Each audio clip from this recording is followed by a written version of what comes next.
Assalamualaikum warahmatullahi wabarakatuh. Selamat pagi anak kelas 2. Hari ini kita akan belajar bersama lagi di pembelajaran 2 dan 3. Nah, sebelum belajar dan sebelum menyimak video dari Bunda, pastikan kalian sudah siapkan alat tulisnya semuanya ya. Dan sudah sarapan, sudah mandi, dan sudah sholat duha. Nah, hari ini kita akan belajar bersama di pembelajaran 2 dan 3 ya. Ingat, bukunya yaitu buku Bu Petik 2D. Sebelum belajar, pastikan kita berdoa sama-sama. Bismillahirrahmanirrahim.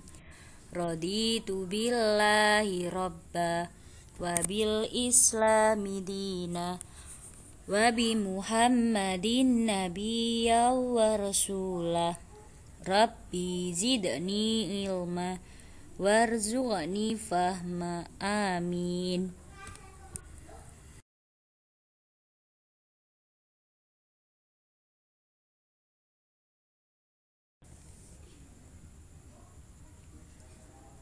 Di pembelajaran 2, kita akan belajar membuat laporan pengamatan berdasarkan gambar.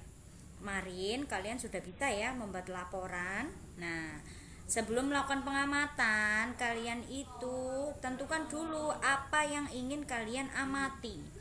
Lalu yang kedua, kalian amati gambar itu. Contoh, kalian ingin mengamati kebersihan lingkungan yang ada di sekolah kalian, yang ada di rumah kalian. Nah, lalu amatilah. Setelah itu, catatlah hal-hal yang berkaitan dengan gambar. Misalkan tadi tentang kebersihan lingkungan. Ciri-ciri lingkungan bersih itu apa?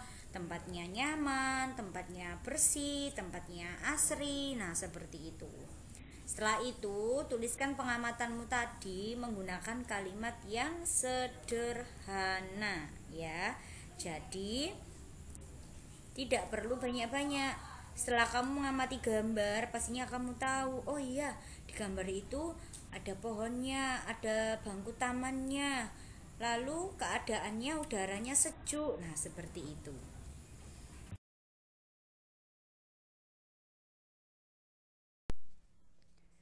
Setelah itu ada permainan dan olahraga yang memerlukan kerjasama. Tentunya banyak sekali ya olahraga yang memerlukan kerjasama.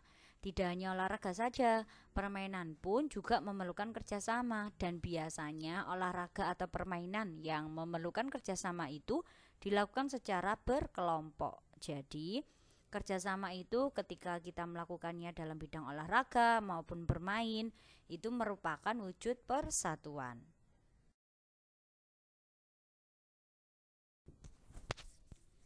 Nah, contoh ya, di sini ada permainan yang memerlukan kerjasama. Contohnya ada bentengan, lalu tarik tambang, lalu gebak sodor, dan lomba bakia. Nah, kalau olahraga ya, jika olahraga yang memerlukan kerjasama itu misalkan ada sepak bola, bola voli, dan bola basket. Nah, dalam olahraga sepak bola, kerjasama itu diperlukan untuk mencetak gol. Nah, di situ ada contoh bola basket ya. Nah, jika permainan, misalkan pada 17 Agustus ada lomba bakia, jadi kalian memerlukan kerjasamanya. Seperti apa? Langkah kaki kita itu harus kompak agar mencapai garis finish tanpa terjatuh.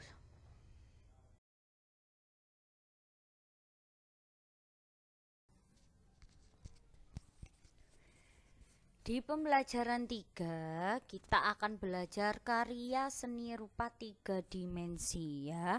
Kemarin di pembelajaran 1 kita sudah belajar karya seni rupa 2 dimensi. Sekarang 3 dimensi. Apa itu? Karya seni 3 dimensi itu adalah karya seni yang memiliki 3 sisi, yaitu sisi panjang, lebar, dan tinggi. Dan karya seni 3 dimensi itu bisa dilihat dari segala arah atau segala sudut pandang. Jadi berbeda ya dengan 2 dimensi. Kalau 2 dimensi itu bisa kita lihat dari arah depan saja. Tetapi kalau 3 dimensi dari segala arah atau dari sudut pandang kita. Contohnya, karya seni 3 dimensi yaitu ada patung, ada relief, ada guci. Nah, contoh yang lain, kita sendiri, manusia.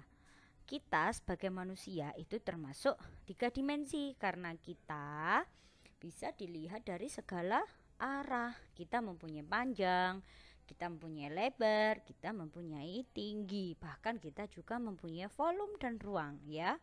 Jadi karya seni 3 dimensi itu adalah karya yang memiliki 3 sisi, sisi panjang, lebar, dan tinggi.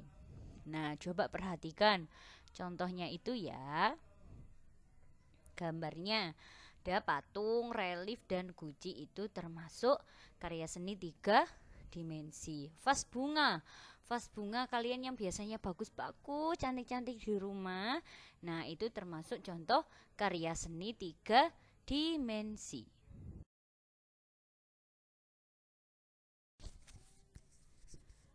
Nah, ini ada contoh orang sedang membuat karya 3 dimensi yang terbuat dari tanah liat, yaitu guci ya. Itu menggunakan meja putar ya anak-anak.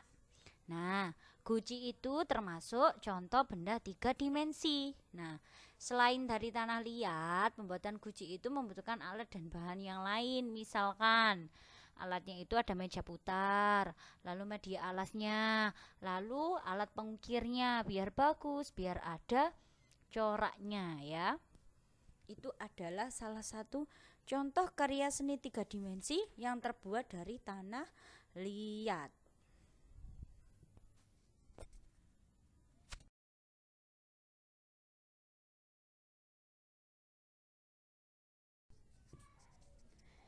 Di pembelajaran 1 kita sudah belajar ruas garis pada bangun ruang. Ingat ya, kalau ruas garis pada bangun ruang itu disebut dengan rusuk, tapi kalau pada bangun datar disebut sisi. Nah, sekarang kalian sudah tahu kan, ruas garis pada bangun ruang itu disebut rusuk. Jadi kita menyebutnya sudah rusuk ya, bukan ruas garis. Sekarang kita akan belajar menunjukkan rusuk pada bangun ruang. Di sini ada contoh, itu gambar apa?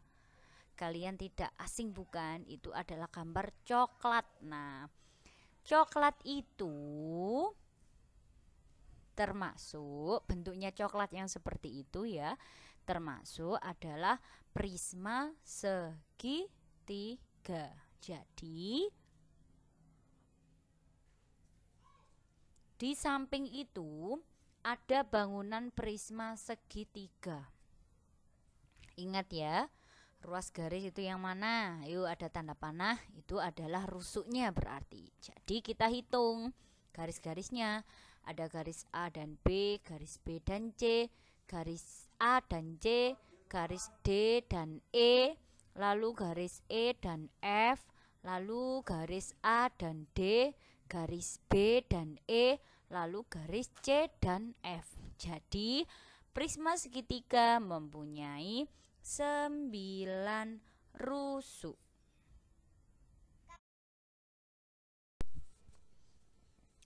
Nah, sekarang coba kalian perhatikan gambar itu. Itu adalah gambar piramid ya, atau segitiga bermuda yang ada piramid yang ada di Mesir. Nah, gambar piramid itu termasuk contoh dari bangun 5 segi 4. Sekarang kita hitung rusuk pada 5 segi 4 itu ada 8 rusuk. Ya, itu gambarnya ya. Ingat, kalian harus menghitung rusuknya. Rusuk itu adalah garisnya.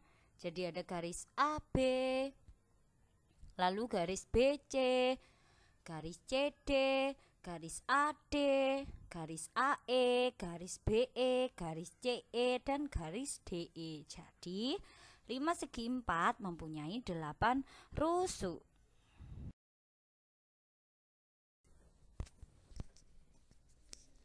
Di pembelajaran 2 tadi kalian juga sudah bisa membuat laporan pengamatan berdasarkan gambar ya. Nah, sekarang kalian juga sama membuat laporan pengamatan misalkan tentang lingkungan ya. Jadi sebelum membuat laporan itu kalian harus mengamati gambar dengan seksama.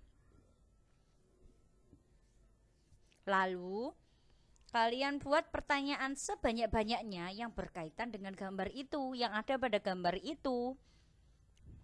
Setelah kalian membuat pertanyaan, kalian cari jawabannya. Lalu rangkailah pertanyaan dan jawaban itu menjadi sebuah laporan.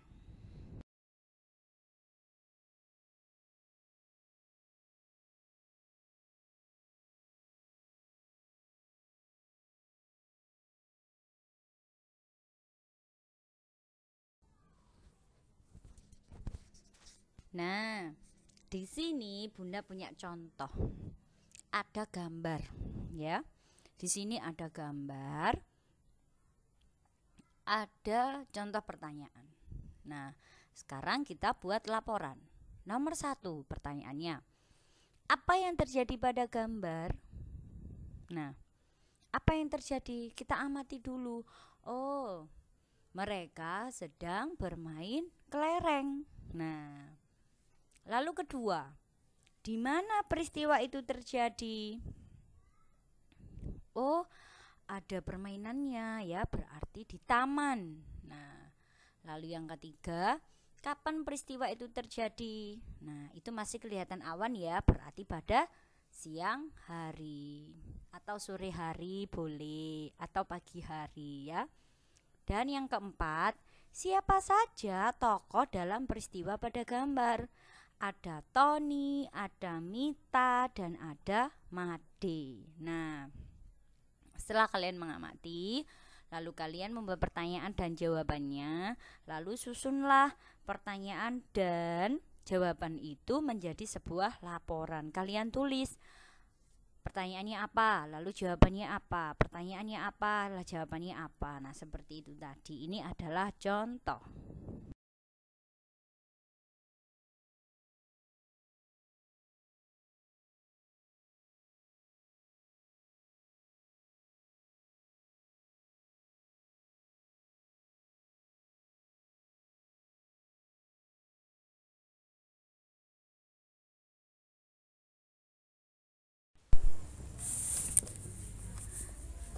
Nah, tugas kalian hari ini yaitu membuat pola bangun datar ya.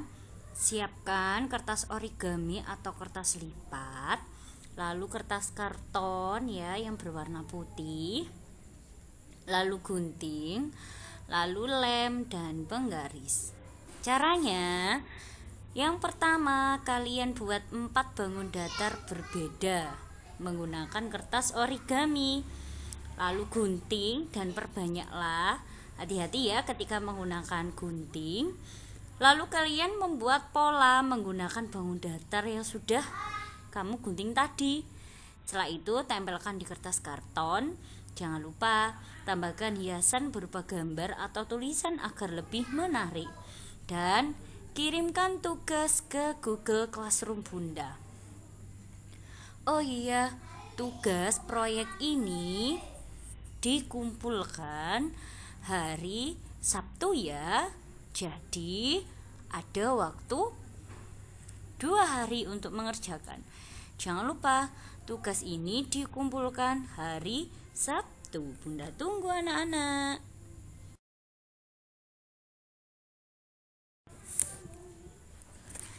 Cukup sekian anak-anak materi yang bisa Bunda sampaikan hari ini. Semoga di pembelajaran 2 dan 3 ini bisa kalian pahami dan bermanfaat untuk kalian. Nah, Bunda minta maaf ya jika ada salah kata atau suara Bunda yang kurang jelas. Terima kasih kalian sudah menyimak materi Bunda hari ini. Sampai ketemu di pembelajaran 4 dan 5 besok. Wassalamualaikum warahmatullahi wabarakatuh.